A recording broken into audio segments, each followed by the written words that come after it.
great is our God. Sing with me, how great is our God. And all will see how great is our God. Oui, à celui qui est assis sur le trône et à l'agneau, soit la louange, la gloire, la puissance, la richesse, l'autorité. Béni soit ton nom, Seigneur. Oui, nous acclamons à ton honneur. Tu es digne d'être adoré. Tu es digne d'être acclamé. Le Dieu qui nous a rachetés par le sang de son Fils. À toi toute l'honneur, à toi toute la gloire. Merci Seigneur. Seigneur, nous voici dans ta maison. Nous sommes rassemblés en ce lieu pour te rendre un culte de louange, un culte d'adoration. Et nous sommes rassemblés en ce lieu pour communier avec toi et pour écouter ta parole. Bénis ce moment de la proclamation de ta parole. Alors que je me tiens devant ton peuple, que je sois un instrument, un canal entre tes mains. Sanctifie-moi, purifie-moi, et que les paroles qui sortiront de ma bouche reçoivent le souffle vivant du Saint-Esprit, et que cette parole communique la vie, que cette parole sauve, que cette parole encourage, que cette parole nous rapproche davantage de toi. Au nom de Jésus-Christ, notre Sauveur et notre Seigneur, nous avons ainsi prié, nous disons Amen. Amen. Alléluia. Voilà, que le nom du Seigneur soit béni. Vous connaissez les titres de mon sermon depuis le dimanche passé, le dimanche 3 octobre. Je commençais un sermon en série. Quand je dis un sermon en série, une prédication en série, c'est-à-dire que ça va prendre plusieurs jours, plusieurs dimanches. Et le dimanche passé, c'était le message numéro 1. Et le titre de ce sermon en série est celui-ci. Vous n'avez pas reçu l'esprit du monde, mais l'esprit qui vient de Dieu.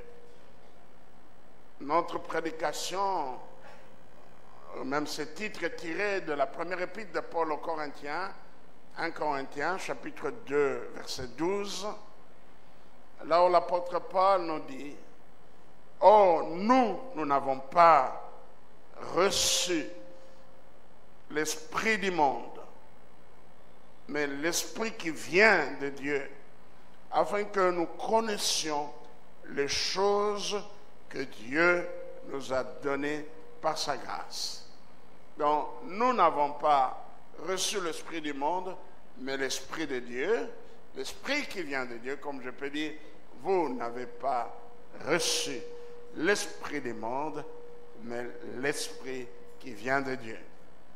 L'esprit du monde nous conduit à nous comporter comme les gens de ce monde. L'esprit du monde nous conduit à nous comporter dans la rébellion contre Dieu, dans la désobéissance à Dieu. C'est ça l'esprit du monde. Mais nous n'avons pas reçu l'esprit du monde. Donc, ou si vous voulez, la pensée du monde, le mode de vie du monde. Non, mais nous avons reçu l'esprit de Dieu. L'esprit qui vient glorifier Jésus-Christ. Alléluia. Si à la cabine on peut améliorer mon son, parce que je ne dois pas forcer ma voix pour parler. Là, je suis en train de forcer. Nous n'avons pas reçu l'esprit du monde, mais nous avons reçu l'esprit de Dieu. L'esprit de Dieu nous rappelle les enseignements de Jésus. L'esprit du Seigneur nous conduit sur le chemin de l'obéissance à Dieu. L'esprit qui vient de Dieu nous conduit à marcher dans la sanctification.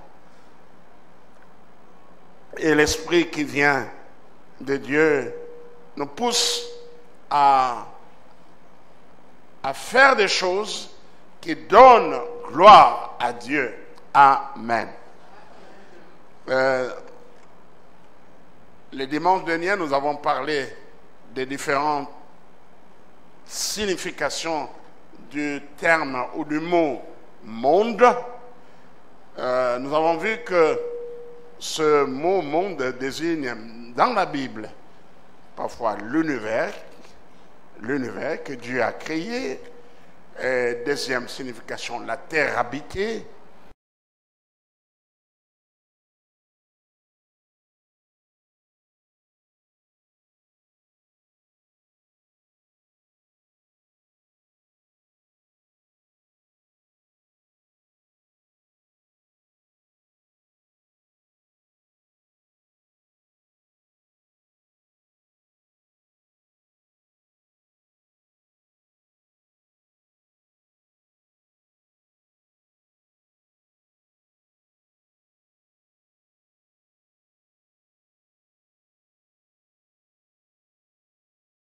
Notre titre, nous n'avons pas reçu l'esprit du monde.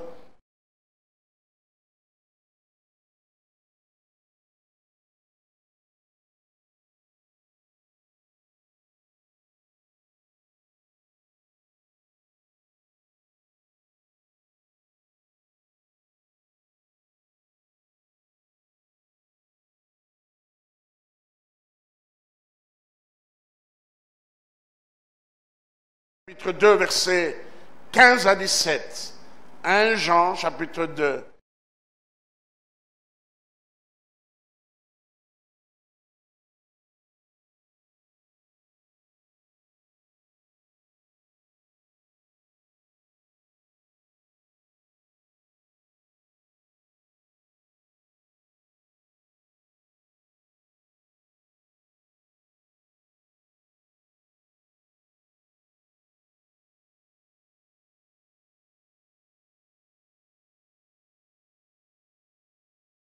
N'aimez point le monde, ni les choses qui sont dans le monde.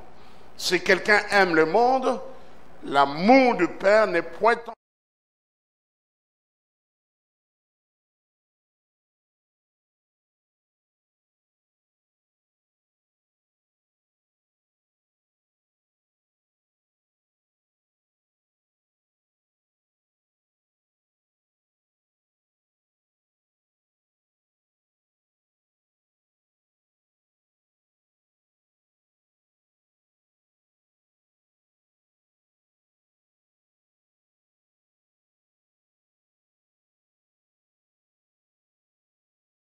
principal de l'esprit du monde, quand il parle de la convoitise de la chair.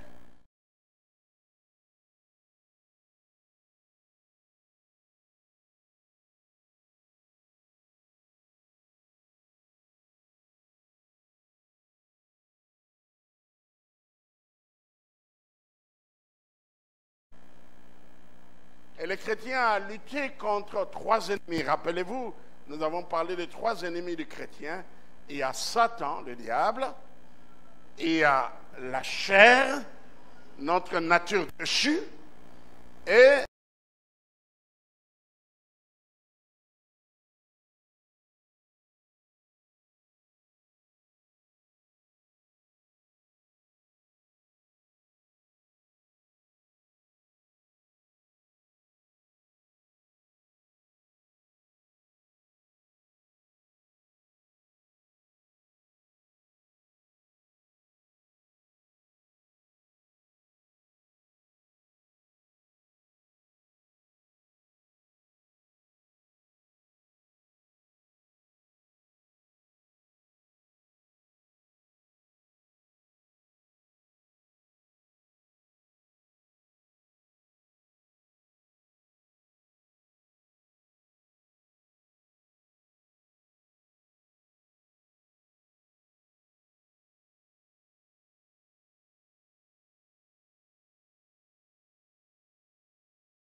mauvais, les désirs coupables. Les désirs mauvais, les désirs coupables. Et alors je vais vous donner quelques définitions du monde. Quelques définitions du monde de certains auteurs chrétiens. Comment ils définissent le monde? Nous avons vu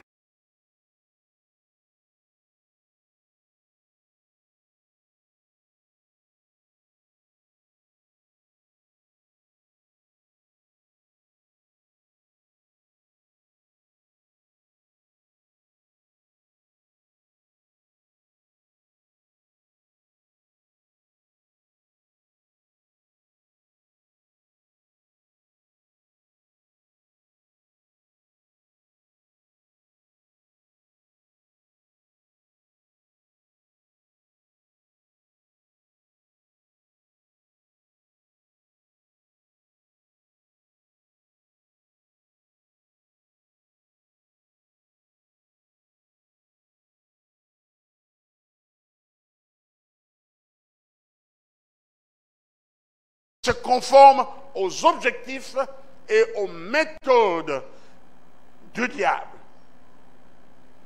Le monde, c'est le système satanique. L'ordre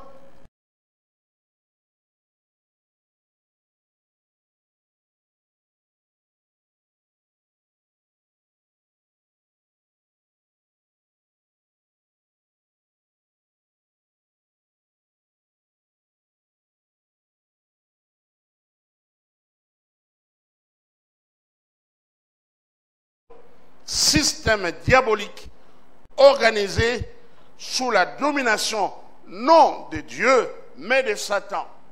C'est Satan qui domine le monde. C'est Satan qui est le Dieu de ce monde, le Dieu de ce siècle, comme la Bible dit.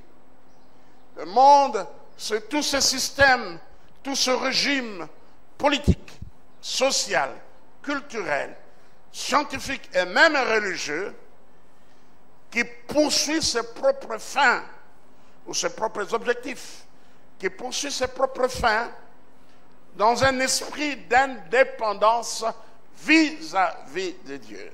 Je reprends cette définition du monde. Le monde, c'est tout ce système, c'est tout ce régime politique, social, culturel, scientifique et même religieux qui poursuit ses propres fins dans un esprit d'indépendance vis-à-vis de Dieu. Et aussi, le monde, c'est toute la société humaine organisée qui s'efforce d'être comme Dieu.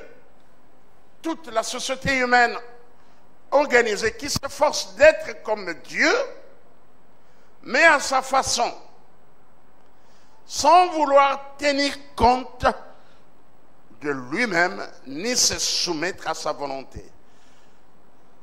Sans vouloir tenir compte de Dieu, ni se soumettre à la volonté de Dieu. Je reprends. Le monde, c'est toute la société humaine organisée qui s'efforce d'être comme Dieu, mais à sa façon, sans vouloir tenir compte de Dieu, le Créateur, et se soumettre à lui, et se soumettre à sa volonté.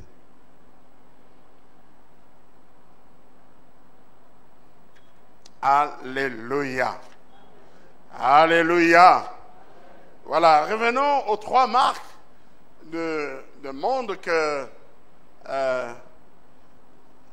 l'apôtre Jean nous propose dans son épître, ou révèle dans son épître. 1 Jean, chapitre 2, le deuxième épître, première épître de Jean, chapitre 2, versets 15 à 17. Nous avons vu qu'il y en a 3, où il cite 3, mais je crois qu'il y en a plus. Et quand il parle de la convoitise de la chair, et ici on peut mettre tout ce qui est convoitise de la chair. Pour ça, il y a un zoto. Voilà pourquoi l'apôtre Paul nous dit: marchez selon l'esprit et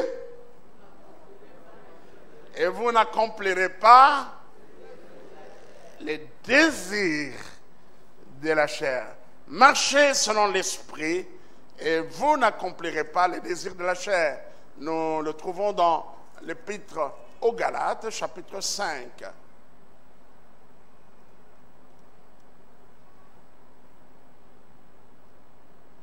Galates chapitre 5, verset 16, je dis donc, marchez selon l'esprit et vous n'accomplirez pas les désirs de la chair. Je continue la lecture, car la chair a des désirs contraires à ceux de l'esprit. Et l'esprit en a des contraires à ceux de la chair. Ils sont opposés entre eux, afin que vous ne fassiez point ce que vous voudriez. Verset 18. Si vous êtes conduits par l'esprit, vous n'êtes point sous la loi.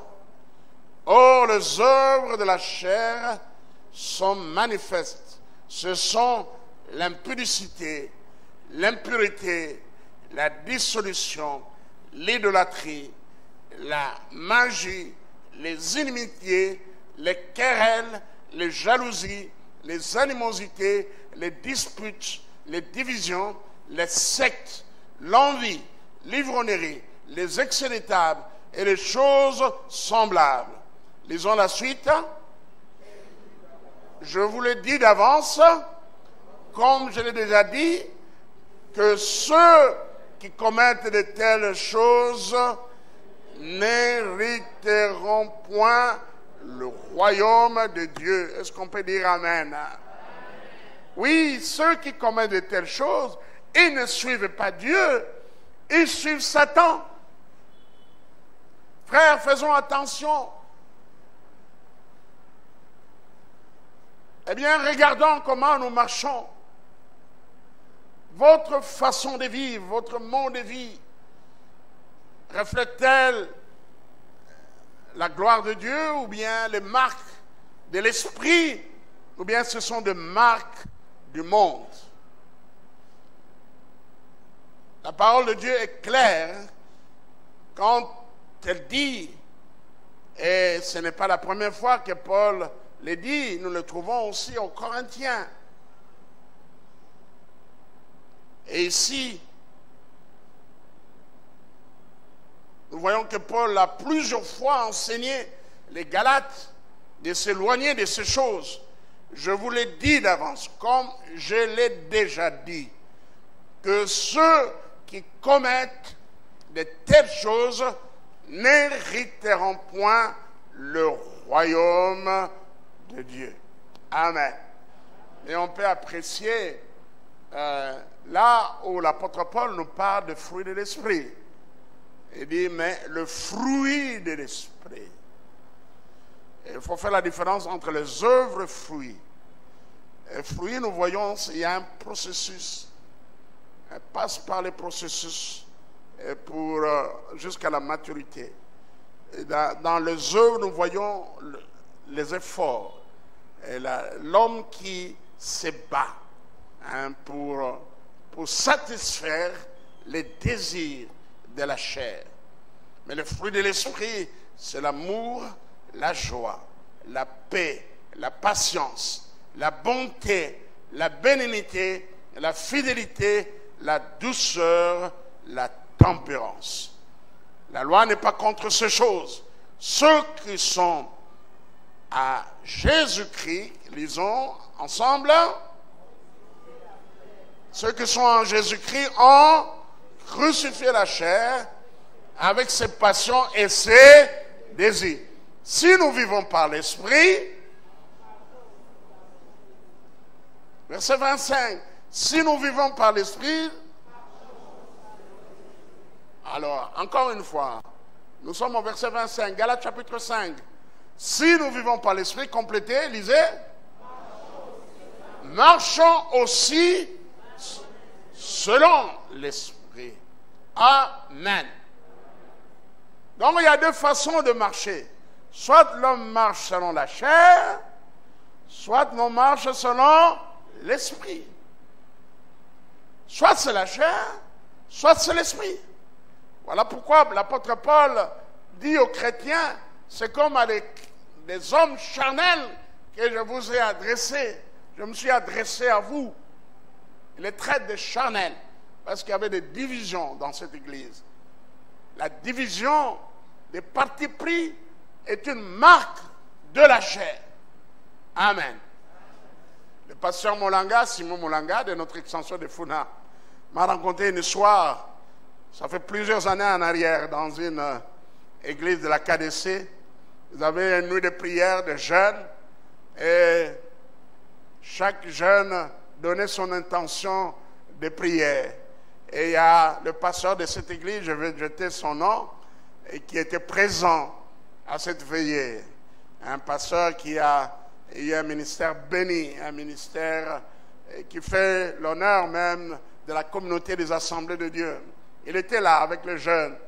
Et chaque jeune donnait l'intention. Ceux qui donnaient l'intention pour le travail, pour les études. Un jeune homme, à son tour, a dit, Bobon de la Ponanga, na seplana mindele na bala moi samundele. Priez pour moi, j'aime beaucoup les femmes blanches et que je me marie avec une femme blanche. Le pasteur s'est interposé, Bana, tellement au bon de la tête. Ils ont posé un zoto. Voilà, je viens de dire en lingala, dit non, les jeunes, on ne va pas prier pour cette requête. Ça, c'est un désir de la chair. Toi, tu n'as rien, tu es pauvre, tu n'as rien. Ça, c'est la convoitise, hein? Tu es en RDC, tu n'as rien. Tu n'as pas de travail, tout ça. Tu rêves de te marier un blanc. Bon. Mais le pasteur, là, je crois qu'il était conduit par l'esprit. Il a dit, nous n'allons pas prier pour cette requête. Ça, c'est un désir de la chair. Oui. Beaucoup de gens sont tourmentés par les désirs de la chair. On parle de la convoitise de la chair. Bah, je crois qu'à Lingala, ça s'exprime très bien. Bah, posé à ma baie, yanzoto. Et beaucoup de ces posas sont des posas sexuels. Beaucoup, voilà pourquoi j'ai paraphrasé Billy Graham qui a dit, celui qui a remporté la bataille du sexe a gagné le combat de la vie. Les hommes sont liés au sexe. Beaucoup sont liés au sexe. Voilà pourquoi nous vivons la dépravation sexuelle. Voilà pourquoi nous avons des fiancés qui ne se gardent pas.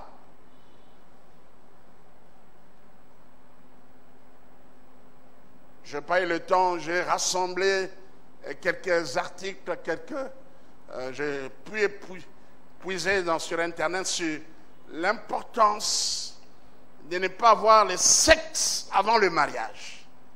Il y a un grand bénéfice que les jeunes peuvent tirer de cela. Ce sont des enquêtes menées pas par des chrétiens, mais par des scientifiques. Les bénéfices qu'on a, je crois que des couples qui se sont gardés durant leur fiançailles, ils auront confiance l'un à l'autre. Amen. Amen. Ils auront confiance l'un à l'autre. On parle de nuit de noces, hein? Mais pour vous qui avez déjà goûté, il n'y a pas de nuit de noces. Il n'y a pas de nuit de noces. Votre nuit de noces a eu peut-être quelque part dans un coin, dans une maison inachevée, quelque part. C'était là.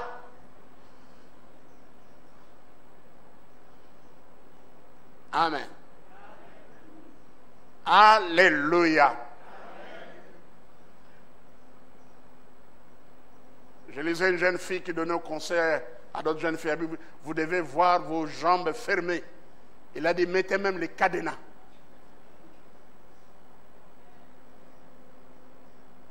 Je dis de choc et choc, mais j'aimerais bien vous choquer. C'est une honte de rester nu devant quelqu'un qui ne vous a pas marié. C'est une honte de rester nu, de vous déshabiller, alors qu'on n'a encore pas prononcé de bénédiction sur vous. Je m'adresse à des chrétiens. Je ne m'adresse pas aux païens. S'il y a des païens qui se gardent, à plus forte raison, à vous, nos enfants, combien vous devez rester purs, marcher dans la continence. Amen. Amen. J'ai écouté Jacques Vernon qui a prêché sur l'esprit du monde, il a dit, eh bien ce n'est pas moi qui bénis.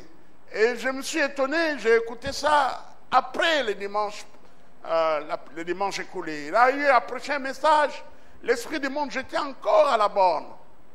Au moment où je dirigeais l'adoration, la louange. Un vieux message, l'esprit du monde. Et il a eu ce cœur troublé à cause de la vie de certains jeunes, pas tous les jeunes. Parce qu'il y a toujours des jeunes qui obéissent. Comme je le dis toujours, même si le peuple de Dieu se détourne de Dieu, il y a toujours un reste fidèle. Et je prie que vous soyez parmi ces restes fidèles. Quelqu'un peut dire Amen. La vie, ce n'est pas moi qui bénis. Vous vivez n'importe comment. Nous demandons la bénédiction à Dieu. Mais celui qui bénit, c'est Dieu. Et votre bénédiction pour votre mariage dépend de la manière dont vous êtes conduit. Amen. Ce n'est pas moi qui bénis. Moi, je demande à Dieu de vous bénir. Alléluia. Donc la convoitise est un désir coupable. Nous le voyons dans l'Exode chapitre 20. On a vu cela dimanche passé. C'est la mère de tout le péché. La convoitise. S'il y a des gens qui volent parce qu'ils convoitent, au lieu de se contenter de l'argent qu'il a, on convoite. On veut être comme l'autre. On veut être véhiculé comme l'autre. On veut avoir la Jeep comme l'autre. On veut construire comme l'autre. On veut faire des voyages comme l'autre. L'autre, c'est l'autre. Vous, vous êtes vous. Ne convoitez jamais. Ne convoitez pas la maison de ton frère, de ton voisin, la femme de ton voisin. Prenons Exode chapitre 20. Tout ce qui appartient à ton voisin, ne convoitez pas ses habits.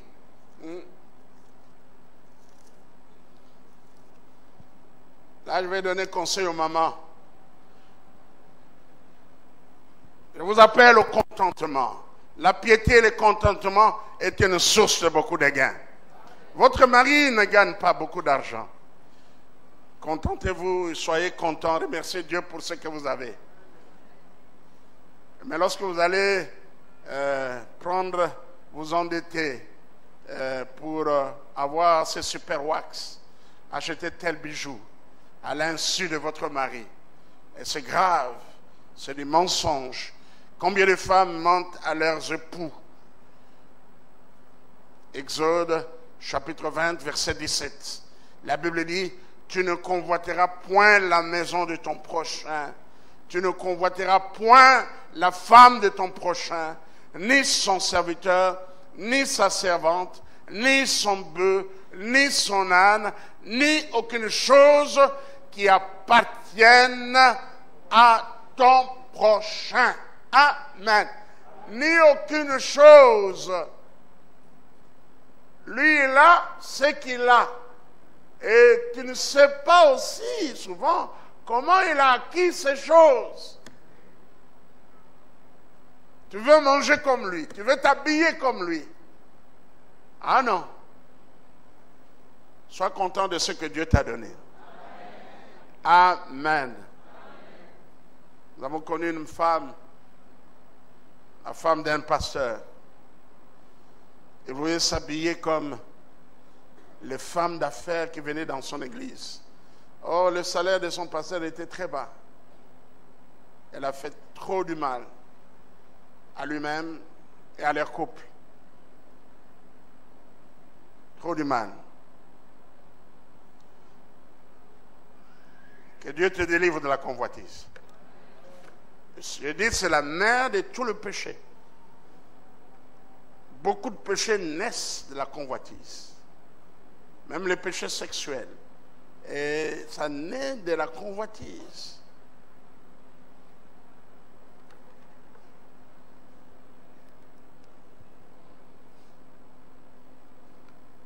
Oui, Jean choisit la convoitise de la chair, la convoitise des yeux, l'orgueil de la vie. Il considère ces choses comme les marques essentielles du monde païen. La convoitise, comme je l'ai dit, c'est un désir coupable. Dans Jean chapitre 8, verset 44, Jean chapitre 8, verset 44, le Seigneur dit ceci: vous avez pour père le diable et vous voulez accomplir les désirs de votre père. Vous voulez accomplir les désirs de votre père. La convoitise de la chair, ce sont des désirs mauvais émanant de notre nature déchue. Émanant de notre nature déchue, des désirs mauvais émanant de notre nature déchue. Nous avons lu la liste de la chair. Et quand on parle de l'ivrognerie, et la gourmandise, la gloutonnerie, et bien de choses viennent de la chair. Il y a la convoitise des yeux. La convoitise des yeux désigne des désirs mauvais qui nous assaillent de l'extérieur au moyen des yeux. Des désirs mauvais qui nous assaillent de l'extérieur au moyen des yeux.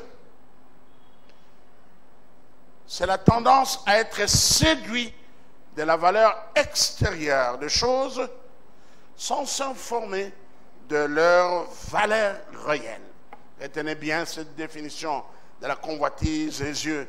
C'est la tendance à être séduit de la valeur extérieure de choses sans s'informer de leur valeur réelle.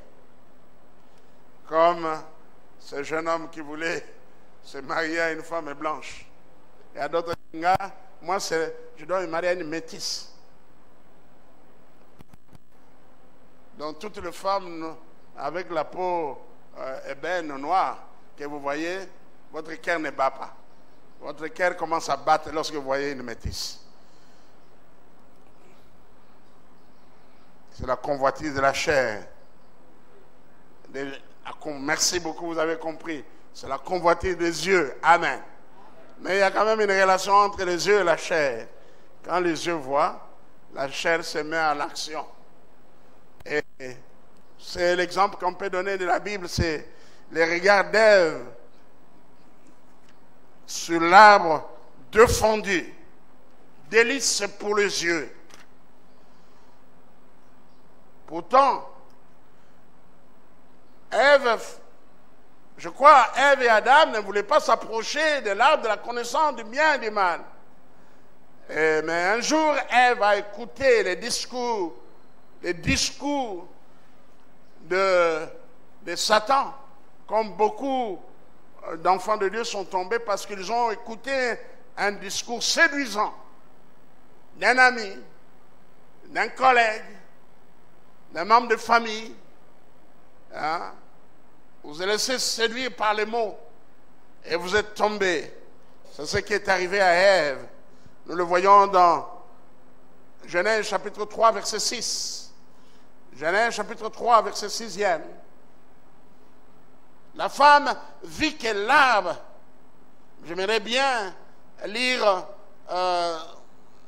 enfin, au lieu de lire le verset 6e, commencer à partir du verset 1er. Les serpents étaient les plus rusés de tous les animaux de champ que l'Éternel, Dieu, avait fait. Il dit à la femme, Dieu a-t-il réellement dit, vous ne mangerez pas de tous les arbres du jardin? La femme répondit au serpent, nous mangeons du fruit des arbres du jardin, mais quant au fruit de l'autre qui est au milieu du jardin, Dieu a dit, vous n'en mangerez point, et vous n'y toucherez point, de peur que vous ne mouriez. Alors le serpent dit à la femme, vous ne mourrez point, Mais Dieu sait que le jour où vous en mangerez, vos yeux s'ouvriront et que vous serez comme des dieux, connaissant les biens et les mal. Lisons le verset 6e. La femme vit que l'arbre était bon à manger et agréable à la vue, et qu'il était précieux pour ouvrir l'intelligence. Elle prit de son fruit et en mangea. Elle en donna aussi à son mari qui était auprès d'elle, et il en mange. Un autre exemple qu'on peut prendre, tiré dans la Bible, est celui de cet homme Akan. Akan. Cet homme qui était dans le groupe des enfants d'Israël qui sont allés attaquer la ville de Jéricho, eh bien, lui, il a convoité un beau menton.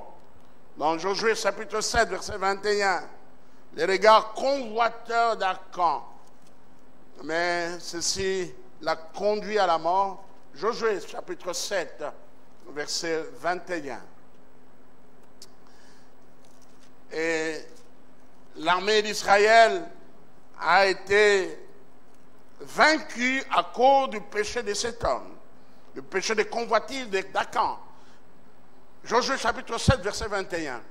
Il dit ceci: je vis dans le butin un beau manteau de chénéa, 200 cycles d'argent, un lingot d'or et du poids de 50 cycles. Je les ai convoités et je les ai pris. Ils sont cachés dans la terre au milieu de ma tente, et l'argent est au-dessus.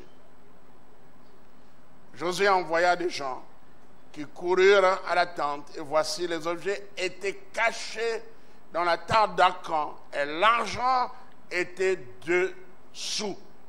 Voilà. Lui-même dit, je les ai convoités. Or, l'ordre de Dieu était formel. Tout devait être voué par interdit. Tout devait être détruit. Et les hommes, et les objets, et les animaux. Mais il a désobéi à Dieu. On peut prendre aussi l'exemple de David. David, lorsque Israël est parti au combat, le livre de Samuel nous dit, mais David resta. Et l'auteur de ce livre attire notre attention sur le fait que David devait être avec l'armée, mais il resta. C'est pourquoi moi je dis, si vous n'avez rien à faire pour Dieu, attention, le diable peut vous trouver une occupation. Comme il n'avait rien à faire, il est monté sur le toit de sa maison et il a vu une femme qui se baignait. Une femme qui se baignait. Et David l'a convoité dans son cœur. 2 Samuel, chapitre 11, verset 2. Deuxième livre de Samuel, chapitre 11, verset 2. Moi, je suis déjà à la bonne page. L'année suivante, au temps où le roi, c'est bien dit, où le roi montait en campagne, David envoya Joab avec ses serviteurs et tout Israël pour détruire les fils d'Ammon et pour assiéger Rabat. Qu'est-ce que la Bible dit après? Mais David resta à Jérusalem. Je crois c'est intentionnellement que l'auteur a voulu nous faire cette option, mettre cela en évidence. Mais David resta à Jérusalem. Un soir, David se leva de sa couche et comme il se promenait sur le toit de la maison royale, il aperçut de là une femme qui se baignait et qui était très belle de figure. David fit demander qui était cette femme. On le dit, n'est-ce pas Bathsheba, fille d'Eliam, femme d'Uri, les Hétiens. Et David envoya des gens pour la chercher. Elle vint vers lui, elle coucha avec elle. Après s'être purifiée de sa souillure, elle retourna dans sa maison. Amen. Et de la relation que David a eue avec cette femme, il y a eu une grossesse. Et David a voulu cacher la paternité de cet enfant. Eh bien, toute la méthode qu'il a employée avait échoué. Il a fait venir Uri, le mari de Bathsheba. On lui a donné un congé à sa grande surprise. Voilà, nous te donnons congé, on a appris les exploits que tu fais au combat. Je pense que tu n'as pas fait des exploits. Ça, c'est pour le flatter. Voilà. Repose-toi dans ta maison. Tu mérites bien ce repos. Mais Uri a passé la nuit dehors, en dehors du palais, avec les gardes de David. Voilà pourquoi je dis, tu peux tout faire dans la cachette. Mais un jour, Dieu amènera à la lumière ce que tu fais à la cachette. Si Dieu décide de dévoiler ce que tu fais en cachette, personne ne l'arrêtera. Les grossesses que certaines sœurs de l'église attrapent, vous voyez que c'est une fois? Non. Assez souvent, c'est toute une vie. Un mode de vie, comme cette sœur à qui j'ai demandé. Oh, nous sommes déjà tombés. Combien de fois? Elle a mis son doigt comme ça, en train de chercher. Je ne sais plus. Donc, c'est grave, j'étais choqué. C'est-à-dire, c'est un mode de vie, de fiancé. Mais si Dieu veut te dire que ce frère, cette sœur vit dans la fornication, tu engrosseras une fille. Ou toi, jeune fille, tu seras engrossée. Ce que tu fais en cachette sera connu par tout le monde. D'abord dans ta maison, et puis dans l'église, au quartier, tout le monde saura. Ah, c'est la Wanazi Zemi. C'est une honte. Zemi, pour Nabino Izananda Kwalibala. Laisse-moi m'adresser à mes enfants. Pour vous, la grossesse, c'est dans la maison, dans votre foyer. Marié là. Grossesse, au bâtiment, ça va s'appeler les alines. Nakati Alibala. Les aboyétés.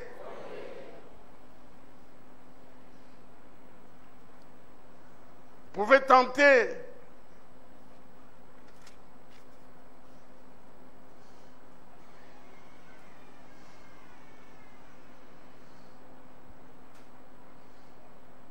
pouvez tenter d'enlever la grossesse. Mais si on dit que la grossesse, c'est qu'elle était. Oui, seulement il y a un coco et qu'il y a bana. Amen. Oui, ça mène en coucou et bana. Keva, comment battre sinon on va au koufa. Parce qu'on a des personnes qui sont mortes comme ça. Mais il s'est mis aux yeux en c'est triste. Amen.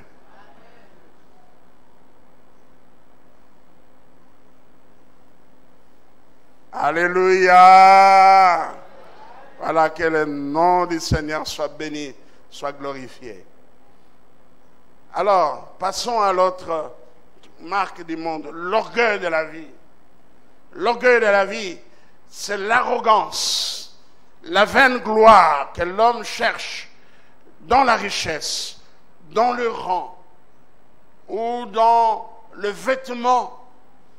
Ça, c'est l'orgueil de la vie, l'arrogance, la vaine gloire que l'homme cherche dans la richesse, dans le rang ou le vêtement, dans les possessions. Un homme de Dieu a dit, c'est le désir de briller ou d'éblouir les autres par une vie somptueuse. C'est le désir de briller ou d'éblouir les autres par une vie somptueuse. C'est l'orgueil de la vie.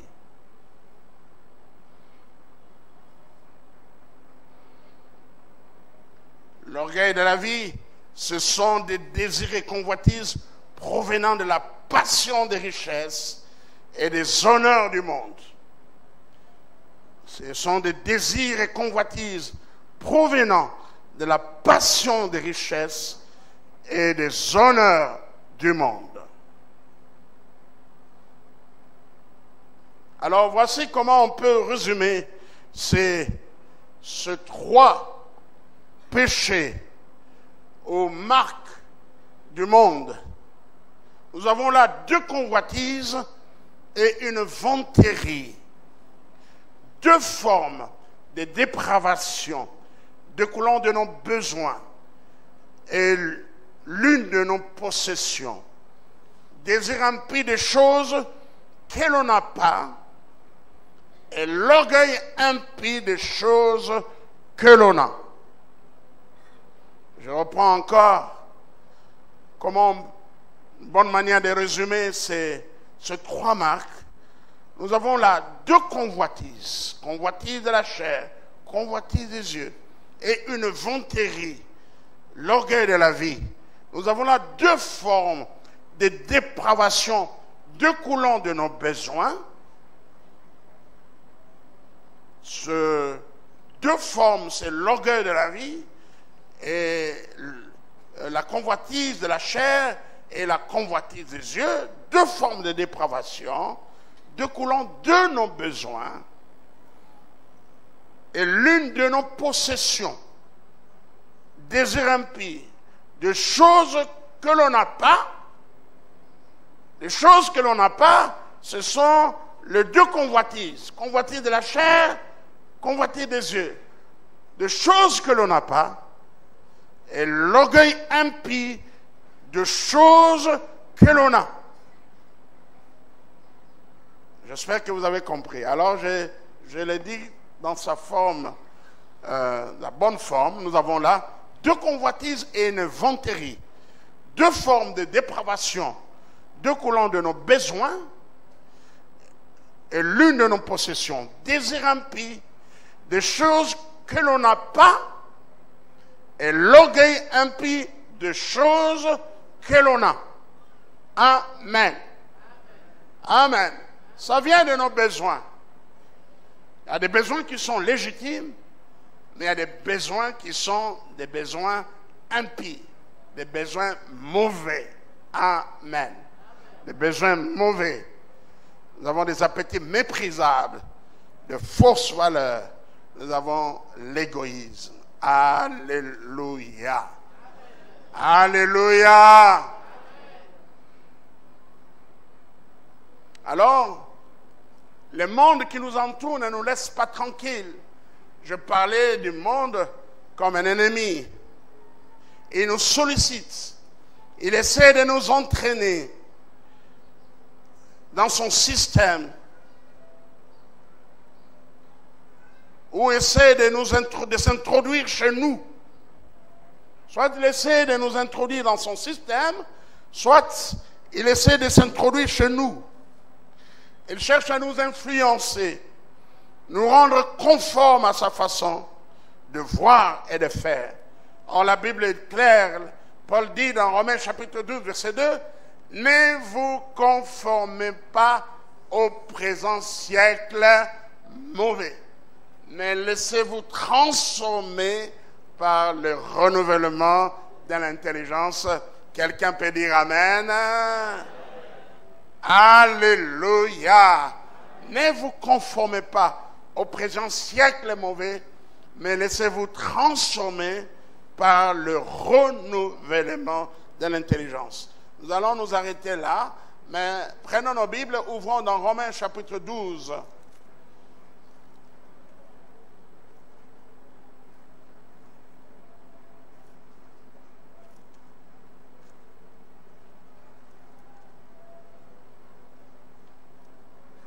Romains chapitre 12. Je vous exhorte donc, frères, à partir du premier verset. Romains 12, 1 à 2. Premier verset et le deuxième verset. Je vous exhorte donc, frères, par les compassions de Dieu, à offrir vos corps comme un sacrifice vivant, saint, agréable à Dieu, ce qui sera de votre part un culte raisonnable.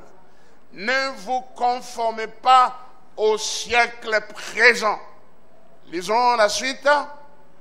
Mais soyez transformés par le renouvellement de l'intelligence, afin que vous discerniez quelle est la volonté de Dieu, ce qui est bon, agréable et parfait. Voilà. Nous n'avons pas reçu l'esprit du monde, mais nous avons reçu l'esprit qui vient de Dieu. Est-ce qu'on peut dire un amen de joie? Que Dieu bénisse sa parole. Merci Seigneur.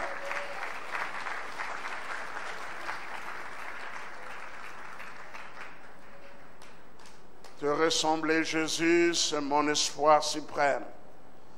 Penser, agir, aimer, toujours plus comme toi. Te ressembler, Jésus, c'est mon espoir suprême. Lèvons-nous tous ensemble.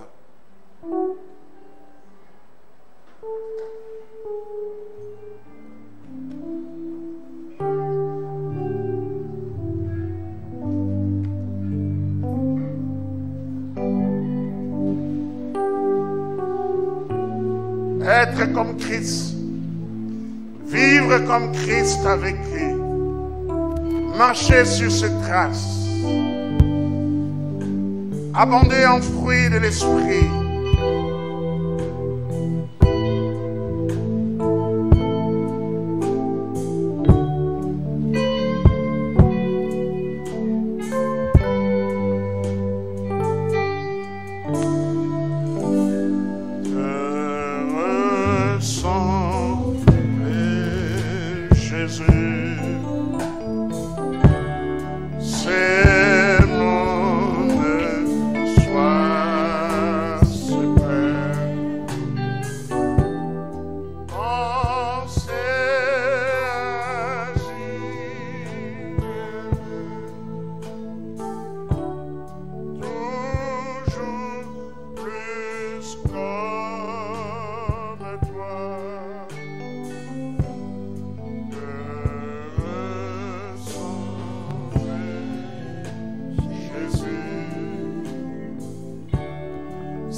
Reçu l'esprit du monde, mais l'esprit qui vient de Dieu.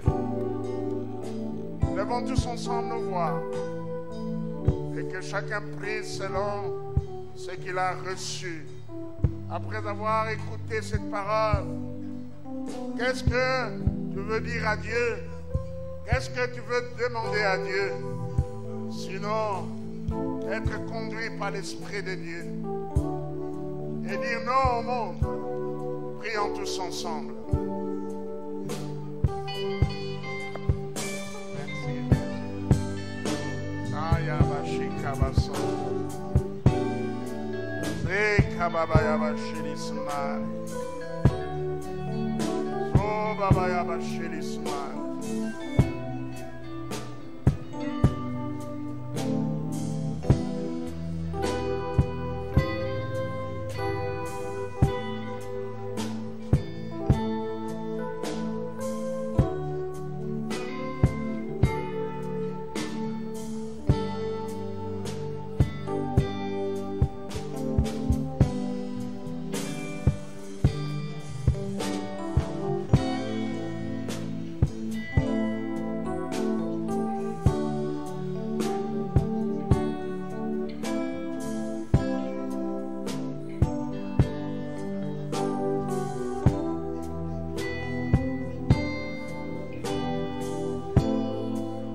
Merci Seigneur.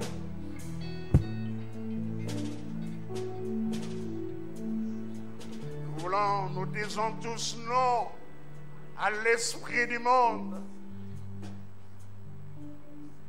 Je ne veux pas que ma vie soit guidée par l'esprit du monde. Je refuse l'esprit du monde dans ma vie. Je refuse l'esprit du monde dans l'Église. Et dans cette Église, nous disons oui à la direction du Saint-Esprit. Nous accueillons le Saint-Esprit. Oui, tu nous as accordé l'esprit, ton esprit, afin qu'elle puisse nous rappeler tes enseignements. Tu nous as donné ton esprit, afin que le nom de Jésus-Christ soit glorifié. Oui, tu nous as donné ton esprit, afin de nous conduire dans la vérité. Oui, lèvons tous nos voix. Prions pour que l'Esprit de Dieu, invitons le Saint-Esprit, soumettons-nous à l'Esprit de Dieu, car l'Esprit de Dieu sent de tout, même la profondeur de Dieu. Que ma vie soit conduite par l'Esprit. Ne marchez pas selon la chair, mais marchez selon l'Esprit. Prions tous ensemble.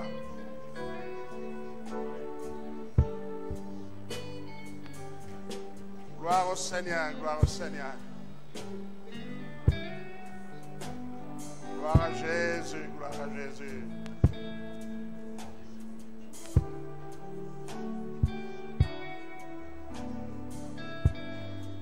Marchez selon l'Esprit et vous n'accomplirez pas les désirs de la chair.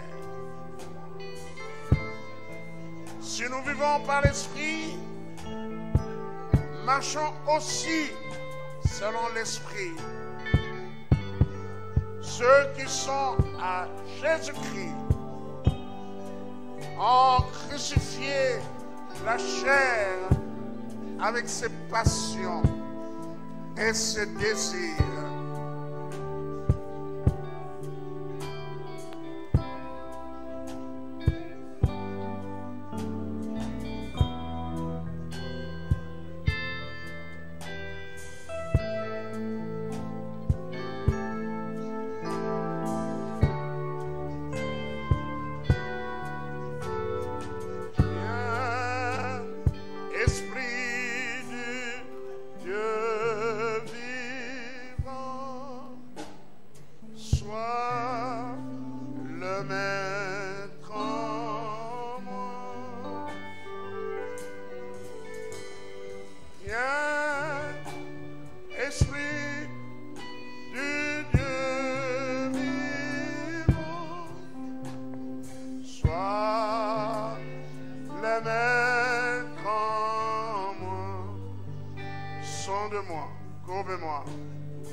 Façonne-moi.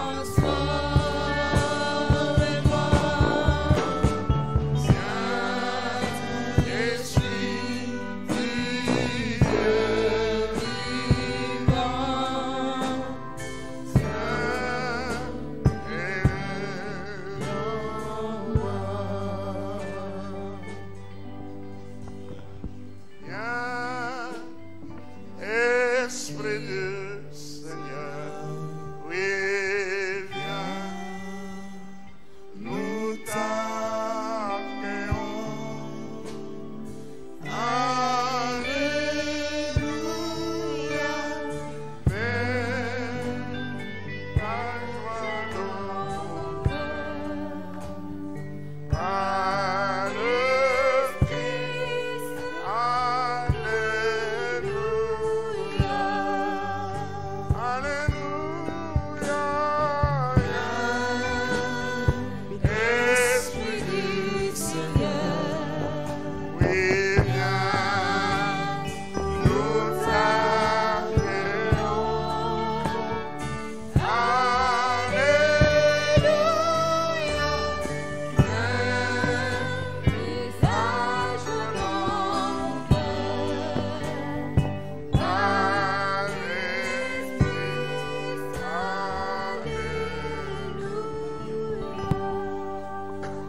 oui. Invitons le Saint-Esprit. Que chacun dise, je me soumets à toi, Esprit de Dieu. Je me soumets à toi, Saint-Esprit. Que ma vie soit dirigée par toi. Que chacun élève sa voix et demande de faire cette prière.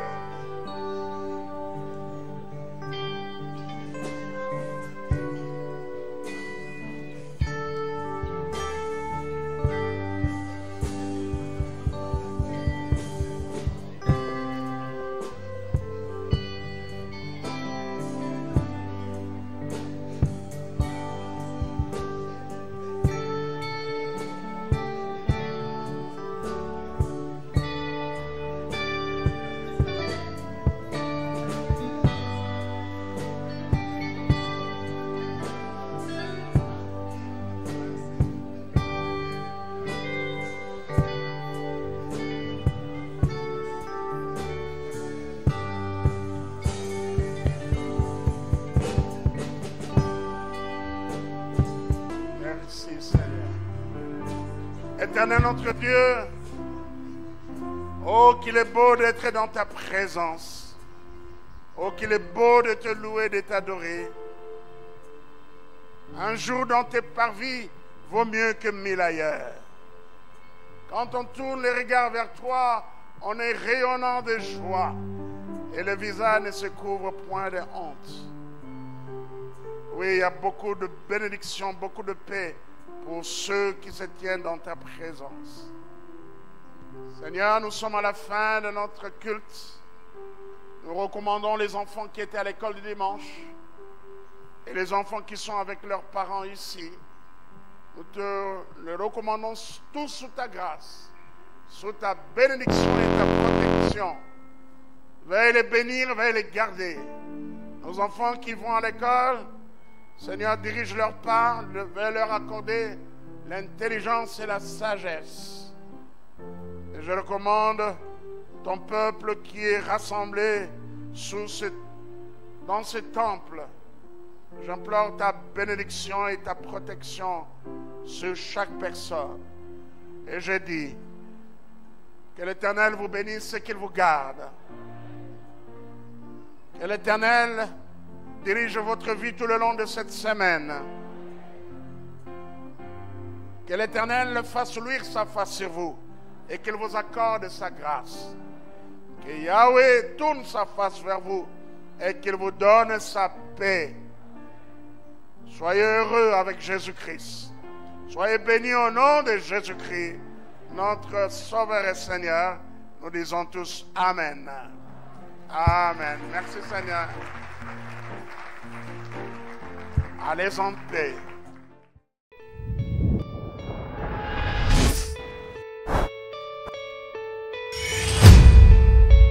How great